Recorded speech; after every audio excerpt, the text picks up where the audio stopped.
మనకు చాలామంది స్వాతంత్ర్య సమరయోధుల గురించి తెలుసు. కాని ఈ రోజు మనం తెలుసుకోబోయే వ్యక్తి భారతదేశ చరిత్రలోనే అత్యంత వివాదాస్పదుడు. కొంతమంది ఆయన్ని దేశభక్తుడిగా వీరుడిగా చూస్తారు, మరికొంతమంది ఆయన్ని హింసను ప్రేరేపించిన వ్యక్తిగా విమర్శిస్తారు. ఆయన పేరు వీర దామోదర్ సావర్కర్. ఈ వీడియోలో మీరు తెలుసుకోబోయేది బయోగ్రఫీ కాదు, ఇది ఒక వ్యక్తి జీవితం మీద వెలిసే నిజాల వెనుక గాథ. ఒకే మనిషిని ఎందుకు ఒకవైపు ప్రజలు వీరుడు అంటారు, ఇంకొక వైపు కిరాతకుడు అని అంటారు? దీనికి సమాధానం ఈ వీడియోలో ఉంటుంది. చివరిలో మీరు నిర్ణయం తీసుకోండి. వీర సావర్కర్ స్వాతంత్ర్య యోధుడా లేక కిరాతకుడా? వీడియోలోకి ఎంటర్ అయ్యే ముందు ఒక చిన్న అభ్యర్థన, మా ఛానల్కు సబ్స్క్రైబ్ చేయండి. ఈ వీడియోను చివరి వరకు చూడండి. అక్టోబర్ 28, 1873న నాసిక్ జిల్లాలోని భాగుర్ అనే చిన్న గ్రామంలో జన్మించిన వినాయక్ దామోదర్ సావర్కర్ చరిత్రలో చిరస్థాయిగా నిలిచిపోయే నాయకుల్లో ఒకరుగా ఎదిగారు. ఆయన పుట్టినప్పుడు సమాజంలో కీలకమైన మార్పులు జరుగుతున్నాయి. జ్యోతిబా ఫూలే వంటి మహనీయులు అప్పటికే సమాజాన్ని జాగృతపరచడానికి ఉద్యమిస్తున్నారు. ఫూలే పెంచిన సాంఘిక చైతన్యం వల్ల బ్రాహ్మణులు మాత్రమే చేసే పూజలు, పెళ్లిళ్లు, శ్రాద్ధాలు, గృహప్రవేశాలు వంటి కార్యక్రమాలను మిగిలిన కులాలవారు కూడా చేయడం మొదలుపెట్టారు. జ్యోతిబా ఫూలే మరణానంతరం కూడా ఆయన ఆశయాలు కొనసాగుతూనే ఉన్నాయి. కులాల మధ్య ఘర్షణలు తగ్గుతూ సమానత్వం వైపు సాగుతున్న సమాజం అభివృద్ధి దిశగా మారుతోంది. అయితే ఈ మార్పులు బ్రాహ్మణ సమాజానికి ఆర్థికంగా గట్టిదెబ్బగా మారాయి. ఎందుకంటే పూజలు, తద్దినాలు వంటి సంప్రదాయాలతో బ్రాహ్మణులకు వచ్చే ఆదాయ మార్గాలు తగ్గిపోతున్నాయి. దీంతో బ్రాహ్మణులంతా ఏకమై ఈ కొత్త మార్పులకు అడ్డుకట్ట వేసేందుకు వ్యూహాలు రచించడం మొదలుపెట్టారు. ఈ మార్పులను వెనక్కి తిప్పాలంటే మిగతా కులాలవారు మళ్లీ బ్రాహ్మణుల వద్దకే రావాలి. అందుకే ప్రజలను కలుపుతూ బ్రాహ్మణ ఆధిపత్యాన్ని తిరిగి పునరుద్ధరించాలన్న ఉద్దేశంతో బాలగంగాధర తిలక్ ఒక సామాజిక వ్యూహం పన్నారు. అదే వినాయక చవితి. ఈ పండుగను అన్ని వర్గాలవారు కలిసి చేసుకునే విధంగా రూపొందించారు. దీని ద్వారా మళ్లీ బ్రాహ్మణుల అవసరాన్ని సమాజంలో సృష్టించారు. వినాయక చవితి అనే పౌరాణిక ఆధారమున్న కార్యక్రమాన్ని జాతీయ చైతన్యానికి కేంద్రంగా మార్చడంలో తిలక్ శక్తివంతమైన పాత్ర పోషించారు. జ్యోతిబా ఫూలే శివాజీ జయంతిని ఒక తక్కువ జాతిరాజు బ్రాహ్మణ అవమానాలను అనుభవిస్తూ హిందూ ధర్మాన్ని ఎలా కాపాడాడో వివరిస్తూ తక్కువ జాతివాళ్లు కాపాడిన ధర్మం ఇది, ఈ ధర్మంలో ఇంకా అందరూ సమానమే అని చైతన్యం కోసం మొదలుపెట్టారు. కాని బాలగంగాధర తిలక్ శివాజీ జయంతిని హిందూరాజు విదేశీయుల మీద చేసిన తిరుగుబాటుగా చూపిస్తూ స్వరాజ్యం నా జన్మ హక్కు అనే నినాదంతో శివాజీ జయంతి జరుపుకునే ఉద్దేశాన్ని తన వ్యూహాలతో మార్చారు. ప్రతి ఒక్కరికీ శివాజీ జయంతి యొక్క ముఖ్య ఉద్దేశం స్వరాజ్యమని ప్రచారమయ్యేలా చేశారు. ఇదే సమయంలో బ్రాహ్మణ వర్గానికి చెందిన వినాయక్ దామోదర్ సావర్కర్ తిలక్ను ఆదర్శంగా తీసుకున్నారు.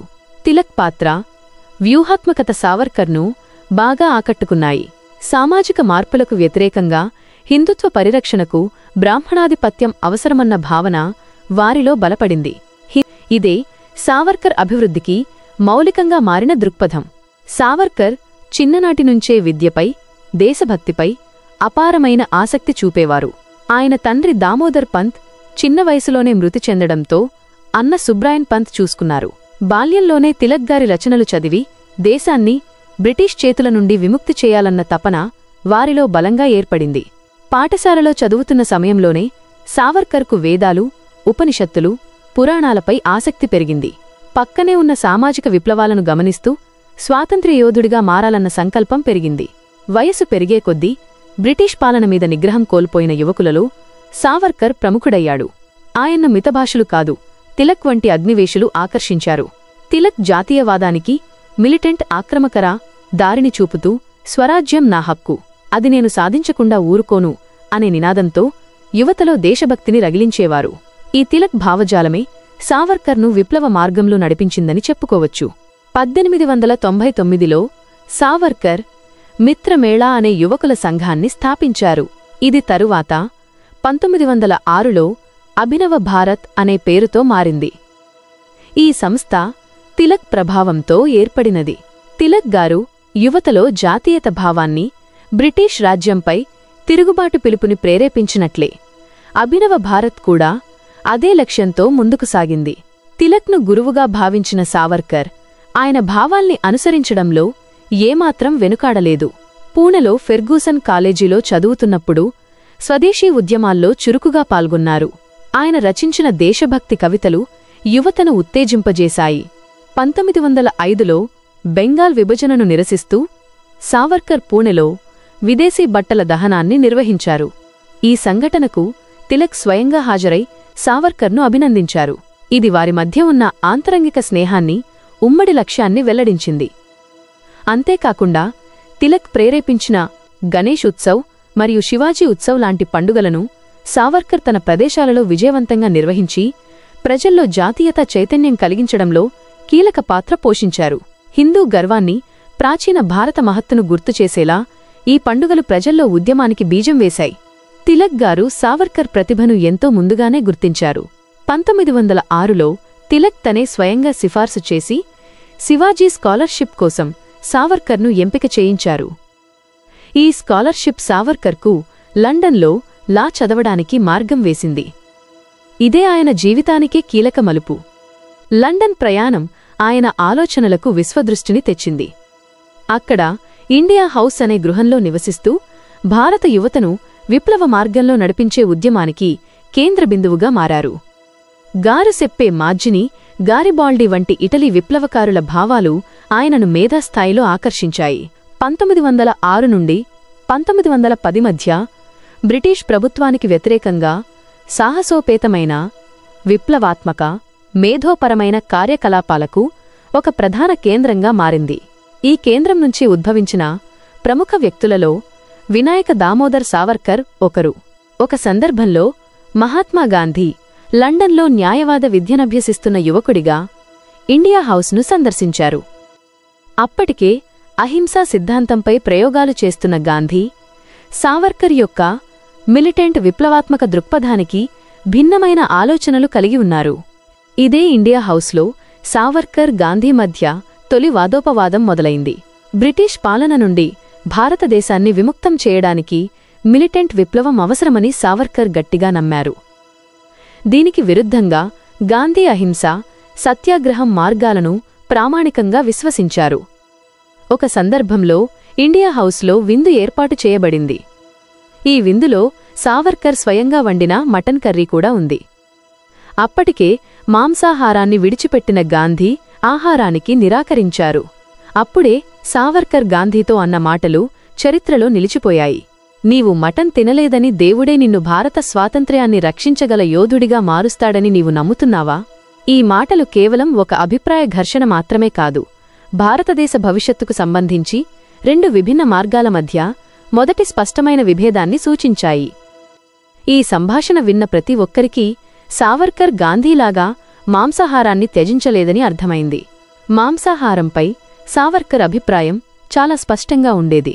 తన రచనలలోనూ జీవనశైలిలోనూ బానిసత్వానికి బలంగా ఎదురయ్యే శరీరానికి మాంసాహారమే ఉపకరిస్తుంది అనే భావనను ఆయన బలంగా చూపించాడు. హిందూ సంప్రదాయంలో మాంసాహారం తప్పు అనే అభిప్రాయాన్ని ఆయన సవాలు చేశాడు. గోవును భక్తితో చూడటం కంటే దేశ ఆర్థిక వ్యవస్థలో ఒక కీలక భాగంగా చూడటం ఆయనకు ముఖ్యంగా కనిపించేది. ఒక సందర్భంలో సావర్కర్ ఇలా అన్నాడు: గోవు మన కోసం దేవత కాదు, అది మన అవసరాల కోసం ఉన్న సంపద. కాని మన సంపదను కాపాడాలి అంటే ఆయన బీఫ్ తినడం అనైతికమని అనడం కాదు, కాని భారతదేశంలో గోవు ఒక ఉపాధి మూలం, పౌష్టిక ఆహారం మూలం, వ్యవసాయం కొరకు కీలకమైన భాగంగా ఉండటం వల్ల దాని సంరక్షణ అవసరమని నమ్మేవాడు. ఆయన గోవు సంరక్షణను హిందూ మతంతో కాక దేశ ఆర్థిక అవసరంతో ముడిపెట్టేవాడు. ఆంగ్లేయుల యుద్ధ శిక్షణ విధానంపై సావర్కర్ విశ్లేషణ చేస్తున్న సందర్భంలో ఆయన ఇలా అన్నాడు: సైనికుడిగా శిక్షణ పొందుతున్నవాడు దేశాన్ని రక్షించాలి, శత్రువులతో పోరాడాలి. అలాంటి పరిస్థితుల్లో శక్తి కోసం ఆవు మాంసాన్ని ఆహారంగా తీసుకున్నా తప్పు కాదు. లండన్లో ఉన్నప్పుడే ఆయన గర్వంగా తన పేరు ముందు వీర్ అన్న పదాన్ని జత చేసుకున్నారు. తనకు తానే వీర అనే బిరుదు ఇచ్చుకుని వీర సావర్కర్గా మారారు. ఆయన వ్రాసిన 1857 the Indian war of independence అనే పుస్తకం బ్రిటిష్ ప్రభుత్వాన్ని షేక్ చేసింది. ఎందుకంటే ఆ పుస్తకంలో మొదటి భారతదేశ స్వాతంత్ర్య సంగ్రామాన్ని పాక్షిక తిరుగుబాటుగా కాకుండా స్వాతంత్ర్య యుద్ధంగా వివరించారు. బ్రిటిష్ పాలకులపై విరుచుకుపడిన ఆ రచన దక్షిణాఫ్రికా, ఐర్లాండ్, అమెరికా తదితర దేశాల్లో విప్లవకారులకు ప్రేరణగా మారింది. బ్రిటిష్ ప్రభుత్వం ఒక పుస్తకాన్ని అణచివేయడానికి, నిషేధించడానికి ఎన్నో దేశాల్లో ప్రయత్నించాల్సి వచ్చింది. ఆ పుస్తకం అనేక భాషలలో అజ్ఞాతంగా ముద్రించబడి రహస్యంగా భారతదేశానికి స్మగ్లింగ్ చేయబడేది. ఇది బ్రిటిష్ను తీవ్రంగా ఆందోళనకు గురిచేసింది. ఇంతలో సావర్కర్ అభినవ భారత్ ద్వారా యువతను మిలిటెంట్ జాతీయవాదం వైపు మళ్లించడంలో నిమగ్నమయ్యారు. ఆ సమయంలో లండన్లో చదువుకుంటున్న ఇతర భారతీయ యువకులతో కలిసి ఆయుధాలను సేకరించడం, రహస్యంగా కార్యకలాపాలను రూపొందించడం, ఉగ్రవాద శిక్షణల గురించి చర్చించడం మొదలుపెట్టారు. ఆయన రచనలు, ప్రసంగాలు యువతలో తీవ్రమైన రాడికల్ భావాలను నాటాయి. అంతేకాక నాసిక్ జిల్లాలో ఉన్న సావర్కర్ తమ్ముడు గణేష్ దామోదర్ సావర్కర్, బాబారావు కూడా అభినవ భారత్ ద్వారా సాయుధ చర్యలు చేపట్టారు. 1909లో బ్రిటిష్ అధికారి జాక్సన్ హత్య జరిగింది. ఇది భావోద్వేగానికి గురైన అభినవ భారత్ సభ్యులచే చేయబడింది. దీని అనంతరం బాబారావును అరెస్ట్ చేసి నాసిక్ కుట్ర కేసులో బ్రిటిష్ ప్రభుత్వం గట్టి ఆధారాలతో కేసులు వేయడం ప్రారంభించింది. ఈ కేసులో వినాయక్ సావర్కర్ పాత్రపై కూడా అనేక అనుమానాలు మిగిలాయి. అందులో ప్రధానంగా 2 అంశాలు. 1. జాక్సన్ హత్యకు ఉపయోగించిన తుపాకీ లండన్ నుంచే పంపబడినదనే ఆధారాలు. 2. అభినవ భారత్ సభ్యులతో సావర్కర్ నేరుగా రాసుకున్న పత్రాలు, ఆదేశాల ఆధారాలు. ఈ ఆధారాల నేపథ్యంలో బ్రిటిష్ ప్రభుత్వం 1910లో సావర్కర్ను అరెస్ట్ చేయాలని నిర్ణయించుకుంది. అప్పటికే ఆయన ఫ్రాన్స్లోకి పారిపోవాలని ప్రయత్నిస్తున్న సమయంలో లండన్ పోలీస్ స్టేషన్కు హాజరైనప్పుడు అరెస్ట్ చేశారు. ఆయనపై నాసిక్ కుట్ర కేసు, ఆయుధ సమాహరణ కేసు, విప్లవ ప్రచారం, దేశద్రోహం వంటి అనేక క్రిమినల్ కేసులు నమోదయ్యాయి. బ్రిటన్లో అరెస్ట్ చేసిన తర్వాత ఆయన భారతదేశానికి అప్పగించాలని నిర్ణయించారు. కాని 1910 జూలై 8న మర్చెంట్ అనే ఓడలో భారత్కు తరలిస్తున్న సమయంలో ఫ్రాన్స్ తీరంలోని మార్సెల్ పోర్టు దగ్గర ఓడలోంచి దూకి పారిపోవాలని ప్రయత్నించారు. ఒడ్డుకు ఈదుకుని వెళ్లిన తర్వాత అక్కడి ఫ్రెంచ్ పోలీసులను ఆశ్రయించిన బ్రిటిష్ అధికారులు వెంటనే ఆయన్ని అదుపులోకి తీసుకుని మళ్లీ ఓడకు తీసుకెళ్లారు. ఈ సంఘటన అంటే మార్సెల్స్ ఎస్కేప్ అటెంప్ట్ అంతర్జాతీయ స్థాయిలో పెద్ద దుమారాన్ని రేపింది. బ్రిటన్, ఫ్రాన్స్ మధ్య చట్టపరమైన వివాదంగా మారింది. అంతర్జాతీయ న్యాయస్థానాల దృష్టిలోకి వచ్చిన మొదటి భారతీయ స్వాతంత్ర్య యోధుడిగా సావర్కర్ చరిత్రలో నిలిచిపోయారు. అయినా ఆయన్ని భారతదేశానికి తీసుకెళ్లి ముంబై కోర్టులో న్యాయ విచారణ జరిపి 2 జీవిత ఖైదులు, లైఫ్ సెంటెన్సెస్ అంటే 50 ఏళ్ల శిక్ష విధించబడింది. ఈ శిక్ష ప్రకారం ఆయన్ని దూరమైన భయంకరమైన అండమాన్ నికోబార్ దీవులలోని సెల్యులార్ జైలుకి తరలించారు. ఇది స్వాతంత్ర్య సమరయోధులకు ఏకాంత కస్టడీ ఇచ్చే భయంకరమైన కాలాపానీగా పేరుపొందిన స్థలం. ఒక చిన్న గదిలో కట్టుబద్ధమైన నిర్బంధ జీవితం, మానసిక వేదనలతో పాటు శారీరక శ్రమ కూడా అమానుషంగా ఉండేది. జైలులో ఆయన్ని ఒంటరిగా ఉంచారు. మాట్లాడేవారు లేరు, చూసేవారు లేరు. రోజూ నార తెగులు నుండి నూనె తీయడం, కొబ్బరి కొట్టడం, బెల్టు తిప్పడం లాంటి శారీరక శ్రమలకు ఉపయోగించారు. పూర్తిగా ఒంటరితనంతో మానసికంగా బలహీనపరిచేలా బ్రిటిష్లు నిశ్శబ్దం, శిక్ష, అవమానం, నిర్బంధం అన్నింటినీ ప్రయోగించారు. ఆయనకు పుస్తకాలు చదివే అవకాశం లేదు, చేతిలో కలం లేదు. అయినా జైలు గోడలపై రాయడం, శబ్దం లేని ఆలోచనలతో రచనలు చేయడం మొదలుపెట్టారు. జైలు గోడలే ఆయన పుస్తకం పుటలుగా మారాయి. అలా రచించిన కాలాపానీ కవితలు ఆయన ఆత్మబలాన్ని తెలియజేసే నిదర్శనాలు. కాని ఈ కఠిన జీవనశైలి, మానసిక ఒత్తిడి, శారీరక నలకడ సావర్కర్ను విచారపరిచాయి. అలాంటి సమయంలో 1911 నుంచే సావర్కర్ జైలు నుండి విడుదల కోసం బ్రిటిష్ అధికారులకు పలు అప్లికేషన్లు, పిటిషన్లు పంపడం ప్రారంభించారు. ఇందులో అతి ప్రముఖమైనది మర్సీ పిటిషన్, క్షమాపణా లేఖ. ఇది 1913లో ఆయన బ్రిటిష్ ప్రభుత్వానికి రాసిన లేఖ. అందులో ఆయన ఇలా వ్రాశారు: మీరు నా జీవితాన్ని విడిచిపెడితే నేను బ్రిటిష్ రాజుకి విధేయుడిగా జీవిస్తాను. మీరు అనుమతిస్తే నేను రాజకీయ కార్యకలాపాలకు దూరంగా ఉంటాను. బ్రిటిష్ రాజు కోసం, బ్రిటిష్ న్యాయ వ్యవస్థ కోసం పనిచేస్తాను. ఈ లేఖలో సావర్కర్ తన శిక్షను మాఫీ చేయమని బ్రిటిష్లను కోరారు. మరికొన్ని పిటిషన్లు ఆయన అన్న బాబారావు పేరుతో కూడా వచ్చినవే. వాటిలో మీరు మాకు విముక్తి ఇస్తే మేము ఇకపై రాజకీయాల్లో పాల్గొనము అనే ప్రకటనలు ఉన్నాయి. అప్పటికి బ్రిటిష్ గవర్నర్ జనరల్ లార్డ్ చేచర్ ఈ లేఖలపై పాజిటివ్గా స్పందించారు. కాని వెంటనే విడిపెట్టకుండా ముందు జైలు నుండి బయటకు తీయాలని, తరువాత హౌస్ అరెస్ట్లో ఉంచాలనే నిర్ణయం తీసుకున్నారు. బ్రిటిష్లతో ఒప్పందం, ఇంటి నిర్బంధానికి మార్గం. ఈ క్రమంలో సావర్కర్ను 1921లో అండమాన్ నుండి భారత ప్రధాన భూభాగానికి తరలించారు. మొదట రత్నగిరికి పంపించారు. అక్కడ ఆయనను ఇంటిలో నిర్బంధం, హౌస్ అరెస్ట్లో ఉంచారు. అంటే దాదాపు 10 సంవత్సరాల జైలు శిక్ష తరువాత అతనికి స్వేచ్ఛ దొరికింది. 1924 వరకు ఆయన పూర్తిగా రాజకీయం, సంఘ కార్యక్రమాలు, పత్రికల నుండి దూరంగా ఉండాల్సి వచ్చింది. ఇది కూడా బ్రిటిష్లు విధించిన షరతులలో భాగం. జైలులో సావర్కర్ చేసిన త్యాగాలు నిజంగా దుర్భరమైనవే. కాని ఆ త్యాగాల తరువాత వచ్చిన మౌనం, తాత్కాలిక లోపాలు ఆయన వ్యక్తిత్వంపై ఎన్నో ప్రశ్నలు మిగిల్చాయి. ఎంత గొప్ప మనిషి అయినా, ఎంత దృఢమైన సంకల్పం ఉన్నా ప్రతి మనిషి సహనానికి ఒక పరిమితి అనేది ఉంటుంది. ఆ సహనం నశించినప్పుడు మన ఆశయాలు, ఆలోచనలు, సంకల్పాలు అన్నీ మనల్ని కాపాడిన వారి వైపుకు మారిపోతాయి. వారు చెప్పింది చేయడమే తమ లక్ష్యంగా మారిపోతుంది. సావర్కర్ విషయంలో కూడా ఇదే అయింది. సావర్కర్ను విభజన ముళ్లుగా మలచాలని బ్రిటిష్ వారు నిర్ణయించుకున్నారు. బ్రిటిష్ పాలనకున్న భయం ఏమిటంటే ముస్లిం హిందూ సమాజాలు కలిసి గాంధీ నాయకత్వంలో భీకరమైన సహాయ నిరాకరణ ఉద్యమాలు చేపడుతున్నాయి. బ్రిటిష్ పాలకులు వెంటనే విభజించి పాలించు వ్యూహాన్ని మరింత నిబద్ధంగా అమలు చేయడం మొదలుపెట్టారు. ఈ వ్యూహంలో భాగంగా బ్రిటిష్లు సావర్కర్ను జైలులో నుంచి విడుదల చేసి గృహ నిర్బంధం విధించి ఆయనకు ఒక హిందూ నాయకుడిగా వేదిక ఇవ్వడం మొదలుపెట్టారు. గృహ నిర్బంధంలో ఉన్న సమయంలోనే 1921 నుండి 1923 మధ్య సావర్కర్ తన ప్రసిద్ధ రచన హిందుత్వ, హూ ఈజ్ ఏ హిందూ అనే పుస్తకాన్ని రాశారు. దీనిలో ఆయన ఒక వ్యక్తిని భారతీయుడిగా పరిగణించాలంటే పితృభూమి, ఫాదర్లాండ్, పుణ్యభూమి, హోలీల్యాండ్ రెండూ భారతదేశమే కావాలి అన్న ప్రమాణాన్ని పెట్టారు. అంటే ముస్లింలు, క్రైస్తవులు వారి పవిత్ర భూములు మక్కా, జెరూసలేం కావడం వల్ల వీరిని భారతీయులుగా పరిగణించలేమని తేల్చేశారు. ఇది సహజంగా వారిని విదేశీయులు, వేరే జాతులు అన్న భావనలతో చూసే మొదటి సంధానంగా మారింది. బ్రిటిష్లకు ఇది ఎంతో ఉపయోగపడింది. ఎందుకంటే ఇప్పటివరకు హిందూ, ముస్లిం సమాజాలు కలసికట్టుగా స్వాతంత్ర్య పోరాటం చేస్తున్నాయి.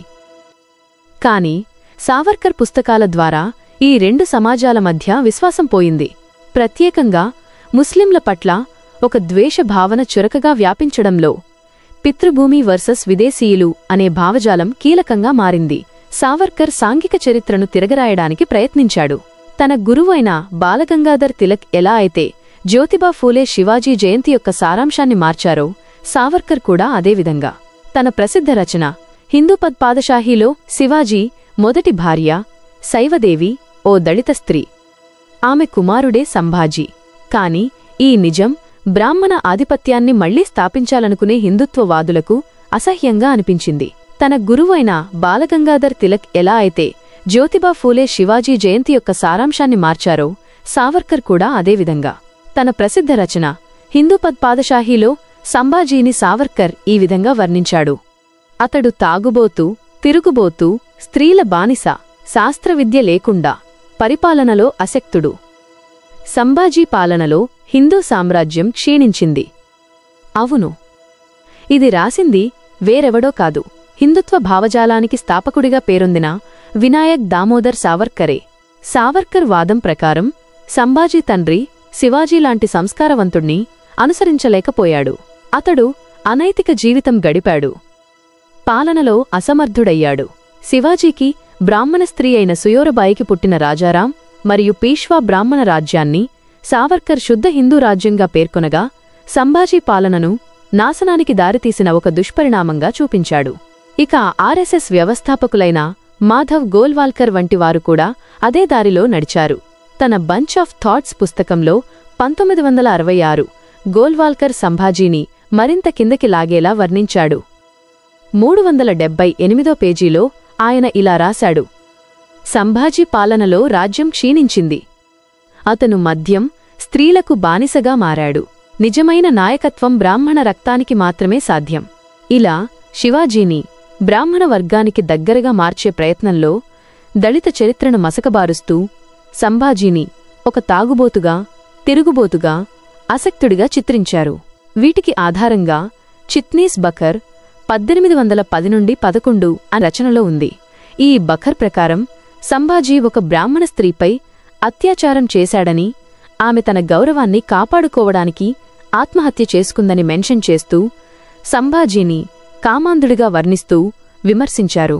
ఈ వీరుడిపై సావర్కర్ వేసిన మబ్బులు రాజకీయంగా, సామాజికంగా ఒక మతపరమైన రేఖను స్పష్టంగా గీయాయి. అది సామాన్య ప్రజల పక్షంలో కాక ఒక శ్రేణిక వ్యవస్థను నిలబెట్టేందుకు వాడిన అస్త్రం. ఇలా సావర్కర్ చరిత్రను మలచిన విధానం కేవలం బ్రిటిష్ వ్యతిరేక పోరాటానికి మాత్రమే కాదు, భారత ప్రజల మధ్య ఉన్న నిజమైన సమానత్వ భావనకు కూడా పెద్ద అడ్డంకిగా నిలిచింది. ఇది కేవలం వ్యక్తిగత విమర్శ కాదు, ఇది మొత్తం దళిత సామాజిక చరిత్రను మసకబార్చే, వారి పాత్రను రాజ్య నిర్మాణంలోంచి తొలగించే చీకటి వ్యూహం. ఇలా అంబేద్కర్, పూలేలాంటివారు శివాజీ ద్వారా సమానత్వాన్ని ప్రతిపాదిస్తుంటే సావర్కర్ వర్గం ఈ సమానత్వ ధోరణికి అడ్డంకిగా నిలిచి హిందువులలో కూడా బ్రాహ్మణులే నిజమైన హిందువులుగా, బ్రాహ్మణరాజు స్త్రీ అయిన సుయోరబాయికి పుట్టిన రాజారాం, పీష్వా బ్రాహ్మణుల వలన మాత్రమే హిందూ మతం ఇంకా ఉందని చిత్రీకరించారు. ఒకవైపు హిందూ, ముస్లింలను వేరుచేసి అక్రమదారులు, వీళ్లు భారతదేశానికి చెందినవారు కాదు అని చూపిస్తూ, ఇంకోవైపు హిందూ జాతి కేవలం బ్రాహ్మణ పీష్వాల వీరత్వం వల్ల వచ్చిందని హిందూ సంస్థల ద్వారా, బ్రాహ్మణులందరి ద్వారా ప్రచారం చేయించారు. సావర్కర్ రచనలు: 1. హిందుత్వ, హూ ఈజ్ ఎ హిందూ, 1923. హిందుత్వ భావజాలానికి మౌలిక గ్రంథం. ఇది వంశము, భూమి, సంస్కృతి ఆధారంగా ఒక జాతిని నిర్వచించాలి అని ఉద్దేశం. 2. My transportation for life, jail అనుభవాలపై రచన.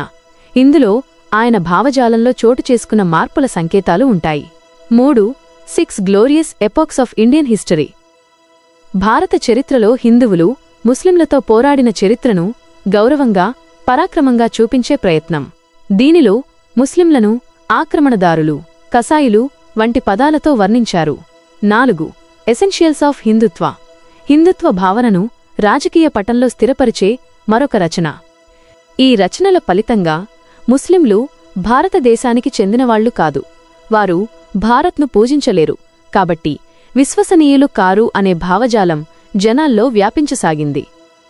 ఇది గాంధీ, నెహ్రూ, ఆజాద్ లాంటి సమతాభావన కలిగిన నేతల వైపు ప్రజల దృష్టిని పోకుండా మరల్చి మతాధారిత రాజకీయాల వైపు తిప్పేసింది. ఈ పుస్తకాల పుణ్యమా అని సావర్కర్కు బ్రిటిష్లు కొన్ని ప్రత్యేక రాయితీలు ఇచ్చారు. పత్రికల ప్రచురణ, సమావేశాల అనుమతి మొదలైనవి.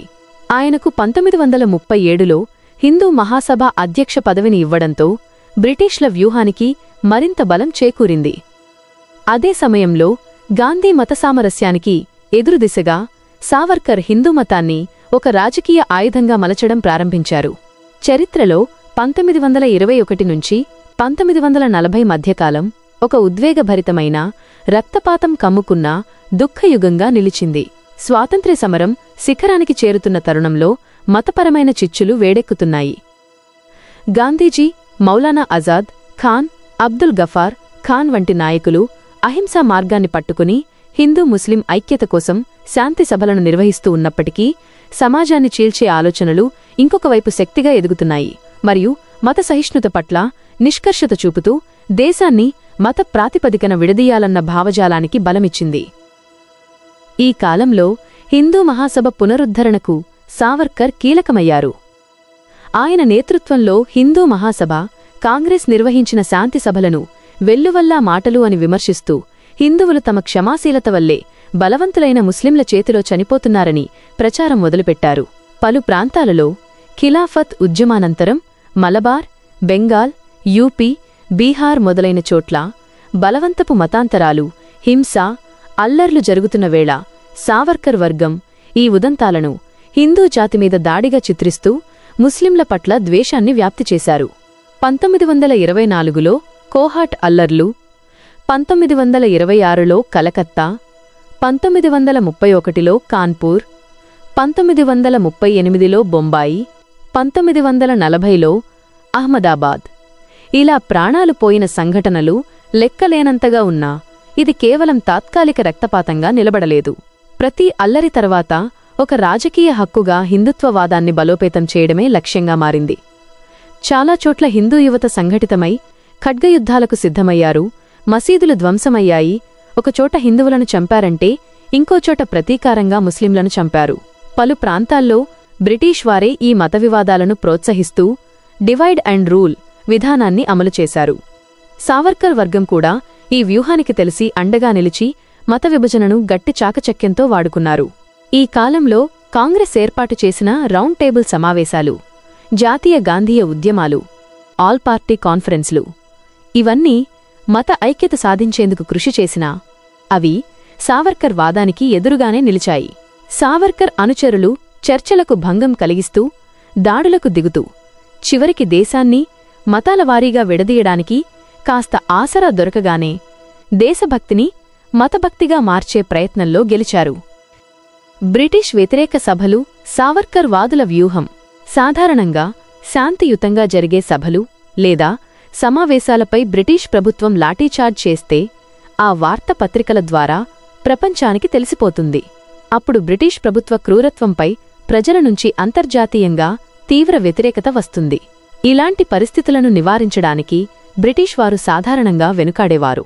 అయితే సావర్కర్ వాదులు అనుసరించిన వ్యూహం ఇక్కడ భిన్నంగా ఉంది. వారు శాంతియుత సభల్లోకి ప్రవేశించి విప్లవ నినాదాలు చేయడం లేదా విప్లవ కరపత్రాలను గాలిలో విసరడం వంటి చర్యలకు పాల్పడేవారు. ఇలా చేయడం వల్ల ఆ సభల శాంతియుత స్వభావం దెబ్బతినేది.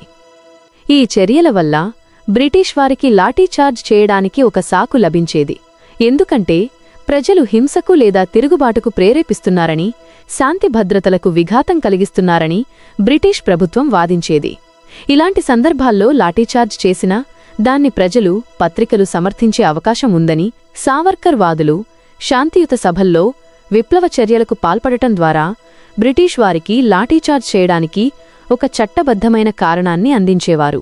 హిందుత్వ భావజాలం ప్రభావం వల్ల హిందూ, ముస్లిం ఐక్యత తెగిపోయి భారత స్వాతంత్ర్య పోరాటమే మతాల మధ్య ఒక అంతరంగిక యుద్ధంగా మారింది. ప్రజల ప్రాణాలు పోయినంత మాత్రాన అది చరిత్రలో ఒక లెక్క కాదు.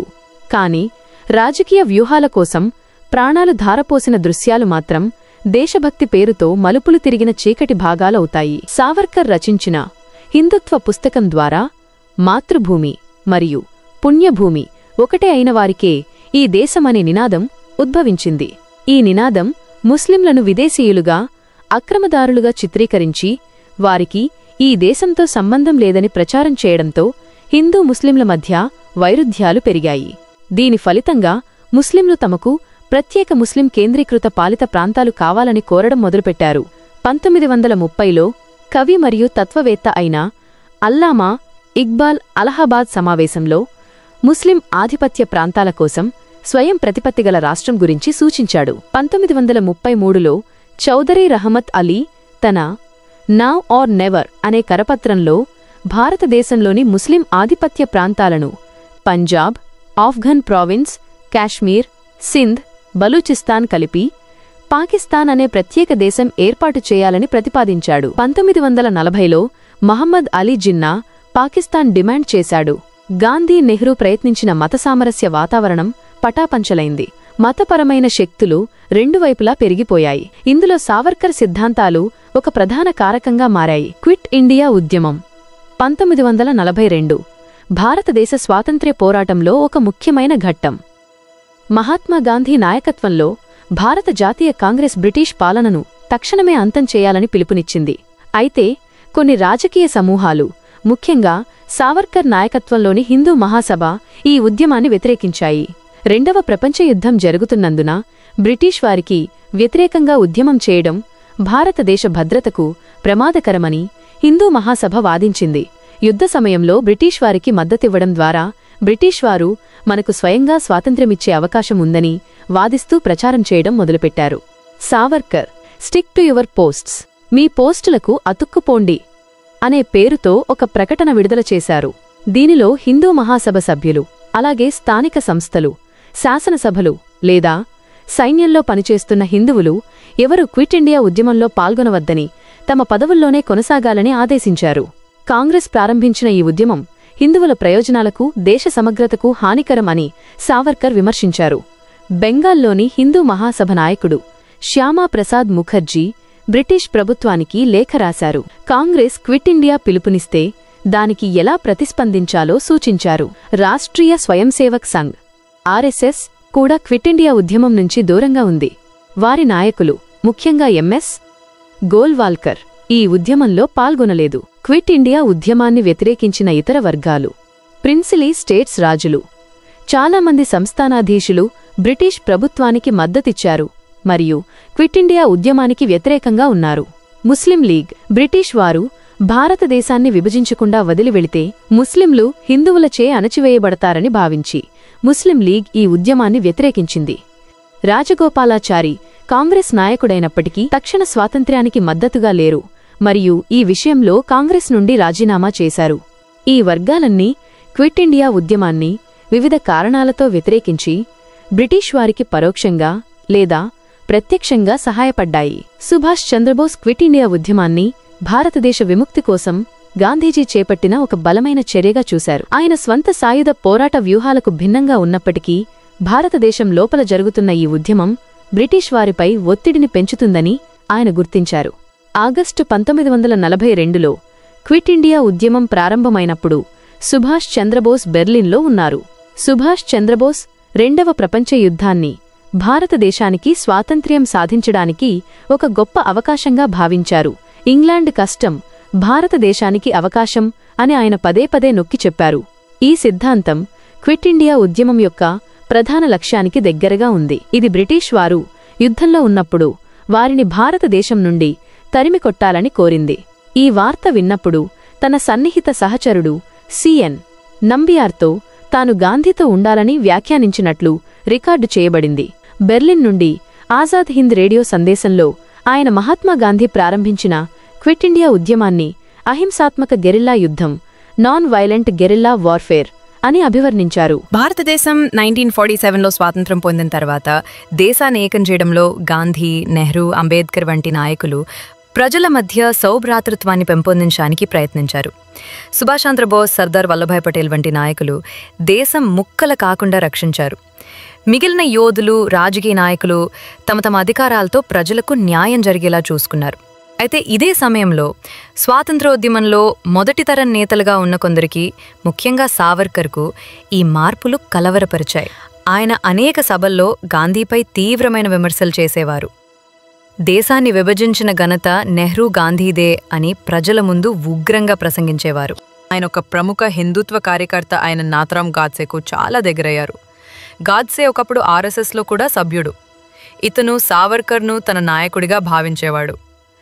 గాడ్సే తన తర్వాతి అనుభవాల్లో స్పష్టంగా చెప్పాడు, మేము గాంధీని హత్య చేయాలనే నిర్ణయం తీసుకున్నప్పుడు నేను సావర్కర్ను కలిశాను. ఆయన ఆ ఆలోచనను అడ్డుకోలేదు.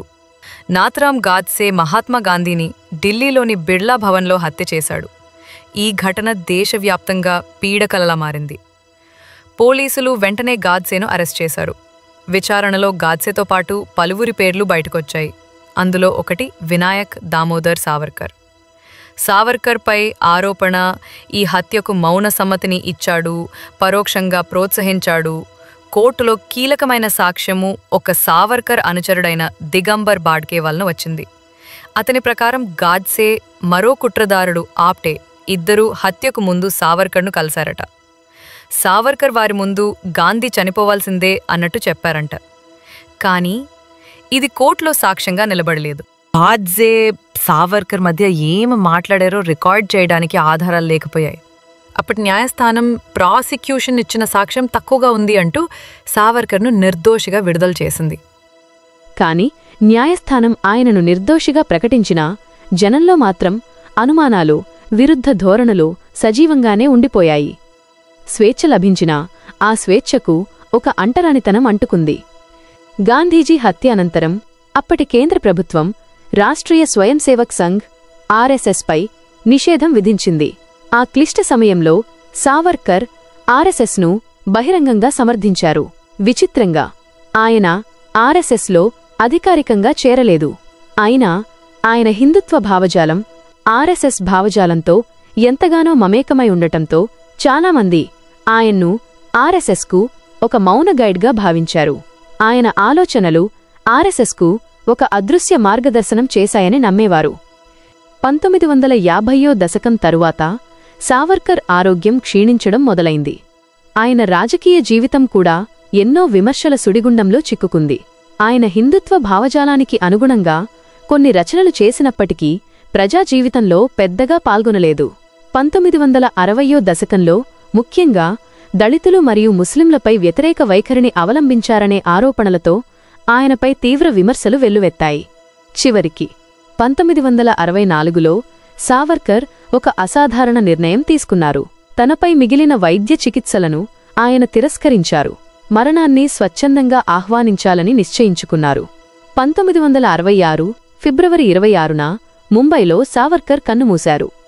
ఆయన మరణం దేశవ్యాప్తంగా మిశ్రమ స్పందనలకు దారితీసింది. కొందరు ఆయన్ను హిందూ జాతికి మహానాయకుడిగా కీర్తిస్తే, మరికొందరు గాంధీ హత్యతో దేశాన్ని చీల్చిన వ్యక్తిగా, దేశాన్ని మతాలవారీగా, కులాలవారీగా ముక్కలు చేసినవాడిగా విమర్శించారు. ఆయన జీవితం వివాదాస్పదంగానే మిగిలిపోయింది. ఆయన మరణానంతరం కూడా ఆర్ఎస్ఎస్, హిందూ మహాసభ వర్గాలు ఆయన ఆశయాలను ముందుకు తీసుకువెళ్లాయి. అయితే భారత స్వాతంత్ర్య చరిత్రలో గాంధీ, నెహ్రూ, అంబేద్కర్ వంటి మహానాయకులతో సమానంగా ఆయనకు స్థానం దక్కలేదు. ఆయన చనిపోయి 59 సంవత్సరాలు అయినా ఇప్పటికీ ఆర్ఎస్ఎస్, బీజేపీ వంటి సంస్థలు, పార్టీలు రాజకీయ ప్రయోజనాల కోసం యువతలో ఇప్పటికీ మతాల పట్ల ద్వేషాన్ని నింపుతున్నారు. ఆవేశపూరితమైన యువతకి ఈ ద్వేషపూరిత మాటలు నచ్చొచ్చు, సావర్కర్ వాదం సరైనదే అని అనిపించొచ్చు. కాని వివేకంతో ఆలోచించే యువతకి కొన్ని విషయాలు అర్థమవుతాయి. సావర్కర్ జైలు నుండి వచ్చిన తర్వాత తన రచనలతో మతాల మధ్య, జాతుల మధ్య గొడవలు పెట్టకుండా ఉండి ఉంటే, స్వతంత్ర ఉద్యమాన్ని, శాంతియుత పోరాటాలను అడ్డుకోకుండా ఉండి ఉంటే, బ్రిటిష్ వారితో కలిసి పనిచేయకుండా ఉండి ఉంటే ఈరోజు భారతదేశం ముక్కలు అయ్యేది కాదు. హిందూ ముస్లిం గొడవలు ఉండేవి కాదు. ఇన్ని వేల మంది ప్రాణాలు కోల్పోయేవారు కాదు. ఇంకొంచెం ఆలోచిస్తే భారతదేశంలో జరిగిన ప్రతి మారణకాండ వెనుక మతాల మధ్య గొడవలు లేదా కాశ్మీర్ గురించి, ఉగ్రవాదుల దాడి, పాక్ గురించి సరిహద్దులో గొడవలుంటాయి. 1924 నుండి ఈనాటి వరకు భారతదేశంలో జరిగిన 80% మారణ హోమాల వెనుక ఈ కారణాలే ఉంటాయి. సావర్కర్ ఇలా చేసి ఉండకపోతే ఈలోజు మన దేశం ఇంకోలా ఉండేది.